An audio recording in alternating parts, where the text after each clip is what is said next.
Sir আজকে এসেছেন শেওড়াফুলি থেকে সুন্দর একটা এইচপি ল্যাপটপ নিচে, যেটা আইপাই 16 GB of RAM, 512 SSD with metal body. খুব সুন্দর একটা মডেল, আপগ্রেডেবল মডেল, দারুণ একটা মডেল। কিন্তু 11 MS অফিস অরিজিনাল দিয়ে সিলভার কালারের মধ্যে আছে, সঙ্গে কোম্পানি এখন টাইপ সি থান্ডারবোল্ট পোর্টও দিয়ে রেখেছে, যেটা যে কোনো জায়গাতে আপনি গাড়িতে বাড়িতে যেমন আমার ডিফারেন্ট গাড়িতে ইউএসবি পোর্ট দেওয়া আছে, সেটা দিয়েও চার্জ করতে পারেন। ট্রেনে বাসে যারা যাতায়াত করে তারা চার্জ, টাইপ সিটা খুব ভালো আবিষ্কার। একটা আইরিশ গ্রাফিক্স 4GB গ্রাফিক্স আছে, সঙ্গে ব্যাকলিট মানে কিবোর্ডের পাশ থেকে ব্যাকলিট আলো জ্বলে, খুব সুন্দর মডেল।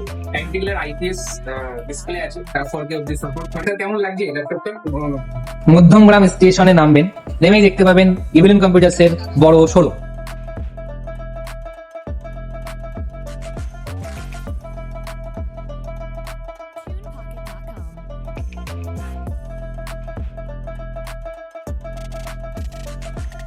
ফ্রি ডেলিভারিও আছে এখানে, আমাকে এখান থেকে ওনারাই ঠিক করে দিল, আমি এখান দিয়ে চলে আসতে পারি। আমাদের ডেলিভারি সুবিধা পেয়েছি, একটা পিসের সেটআপ নিয়েছি, হোম ডেলিভারি করে দিয়েছে দাদা। ফ্রি হোম ডেলিভারিও ব্যবস্থা আছে।